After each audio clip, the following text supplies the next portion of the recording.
Hi everyone, so today we're delving into the world of truth detection with a special focus on the polygraph, often referred to as a lie detector test. For many years, polygraphs have been used as a tool to detect deception, but how do they work? And are they really accurate?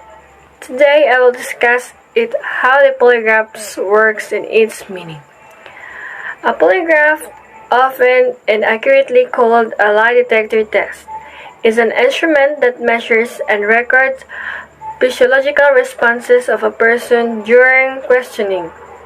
These responses include blood pressure, pulse rate, respiration rate, skin conductivity, sweat gland activity. The theory behind the polygraph is that a person experiences physiological changes, such as an increase in heart rate or sweating when lying. However, polygraphs are not perfect and can be fooled by countermeasures or if the person taking the test is good at controlling their anxiety. Meaning of polygraphy. Polygraphy is the general term for the use of scientific methods to detect deception. This includes using the polygraph instrument but also encompasses other techniques such as voice analysis and brain imaging. Personalities, the development of deception detection and polygraph. The development of deception detection has a long history, with many people contributing to the field. Here are the few key figures. Witigist, a 4th century Roman jurist who wrote about the idea of using physiological changes to detect deception.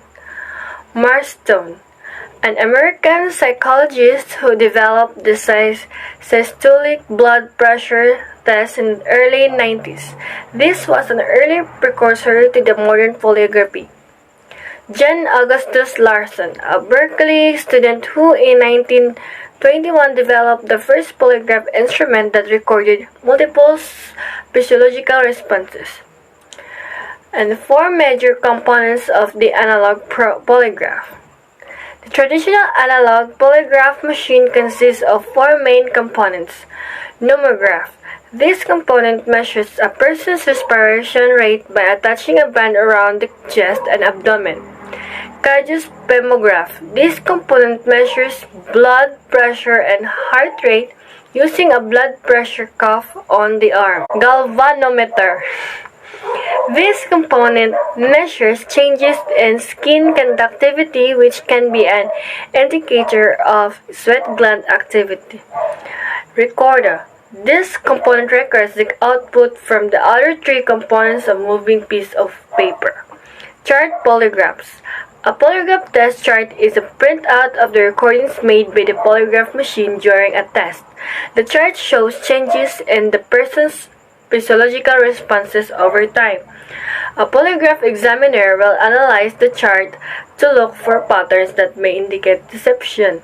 Polygraphs are a complex issue. While they are not a foolproof way to detect deception, they can still be a valuable tool in some cases. As with any scientific method, it's important to understand the limitations of polygraphs before relying on them to determine truth or deception. Thank you for watching. If you have any questions about polygraph, please leave a comment below. Thank you. Bye guys. Other parts of the analog polygraph machine: pneumograph, cardiograph, plethysmograph, chart recorder, event marker, control and display recording paper or chart. Pneumograph. This device measures changes in respiration rate and depth, and usually consists of 2 rubber tubes for inhaling and exhaling connected to a bellows or a pressure-sensitive device that records change in breathing patterns. So in cardiograph, measures changes in heart rate and sometimes heart rhythm. This can be done through the electrodes attached to the subject's chest or by using blood pressure cuff. When we say plethysmograph, this device measures changes in the blood volume, often by placing a sensor on a finger or other extremities to monitor pulse rate and blood flow. Chart recorder. Analog polygraph machines typically include a chart recorder. that graphically displays the psychological data collected from the various sensors. This recorder produces a continuous chart for graph that allows the examiner to visually observe and fluctuation in the subject's psychological responses during questioning. So event marker used by the examiners to note specific points in the interrogation or questioning process. This could be used to mark when questions are asked, when the subject is observed to be particularly stressed, or when other events or interests occur during the testing session. Control and display. Various control for adjusting sensor sensitivity, chart speed, and other settings for monitoring the current readings from the sensor in real time. So recording paper or chart, it is used special paper or chart on which the psychological data is recorded. This paper is typically fed through the chart recorder and produces a permanent record of the examination. So we have types of polygraphs: analog polygraph, computerized polygraph, voice stress analysis or VSA, concealed information test or CIT, peaks of tension test POT, comparison question test or CQT, and directed light test or DLT. When we say analog polygraphs are the traditional type of polygraph machines that use analog sensor to measure psychological response, such as sweat glands activity, galvanic skin response, heart rate, blood pressure, and respiration. These machines typically produce paper chart in which the psychological data is recorded. Next is computerized polygraph. Computer's polygraph system have largely replaced analog machines. They utilize digital sensor and computerized data analysis software to measure and analyze psychological response. Computerized polygraph are more precise measurements and analysis capabilities compared to analog machines. We have next a voice stress analysis or VSA. It's a type of polygraph that analyzes changes in a person's voice pattern to detect deception. It measures variation in pitch, frequency, and amplitude of the voice during questioning. We have the concealed information test or CIT.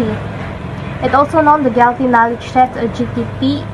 It is a type of polygraph used to determine whether a subject possesses specific information related to a crime or event under investigation. The test presents multiple choice questions with the correct option and several correction options. Psychological responses to the correct option are measured to infer the subject knowledge. Next, we have the peak tension test or POT. It is a variation of the polygraph test that focuses on detecting deception at specific points during a questioning. It identifies moments of increasing psychological arousal, often associated with deception, by observing peaks in the subject's psychological responses. Comparison question and test or CQT. CQT is one of the most common types of polygraph tests. It compares the psychological responses to relevant questions related to the issue under investigation. The responses to comparison question are related to the issue. Differences in the psychological reaction between the two types of question are interpreted to determine deception. Next, we have the directed light test or DLT. DLT is a variation of the CQT that includes control question to which the subject instructed to deliberately lie. The purpose is to establish a baseline for comparison with responses to relevant question. DLT aims to enhance the ability to differentiate between truthful and deceptive responses. So we have the general uses of polygraph. The general uses of polygraph, also known as a lie detector test, is to assess the truthfulness of the individuals by measuring and recording several psychological indicators that may be indicative of deception. These psychological indicators typically include changes in heart rate, blood pressure, respiration rate, and skin conductivity, galvanic skin response, and response questioning. It is important to note that those used polygraph testing is controversial, and its reliability and accuracy have been subject to debate. Polygraph results are not admissible and evidence in many courtrooms, and false positive and false negative can occur. Polygraph results are typically used as investigative tools or as one factor among several in making decision rather than a definitive determination of truthfulness. Polygraph examination. Polygraph examination are based on the theory of detecting deception through the physiological responses. The procedure often includes a stimulation test to demonstrate the instrument's accuracy in detecting lies. One common question techniques use a polygraph test is the control question test or CQT. The polygraph instrument is designed and monitor different physiological systems and records response during interaction between examiner and the individual. Example of the polygraph examination. Polygraph examination involves the control question test or CQT, and the test examiner asks a series of questions include both control questions and relevant questions. Control questions are designed to elicit the psychological response from the individual, even if they try telling the truth, as they are meant to create a baseline of comparison. The psychology of lying. Psychology of lying is a complex area that explores the motivation and consequence of deception. Lies can be categorized into pro-social lies, which aim to benefit others, and anti-social lies, which are self-serving. Interestingly, there is no foolproof of technique to technology capable of definitely determining if someone is lying. An example of psychology of lying. Psychology of lying can be a scenario where an individual tells a white lie. The motivation behind this lie is common, maintain harmony in the relationship and protect your friend's emotions. This type of lie falls under the category of pro-social lying, where the intersection is to benefit others by avoiding unnecessary conflict or distress. The psychology behind this behavior involves empathy. Social behavior involves desire to maintain positive relationships. Last, we have the nervous system. The nervous system is the body's command center, responsible for sending message between the brain and all other parts of the body. It consists of the central nervous system, is brain and spinal cord, and the peripheral nervous system or nerves.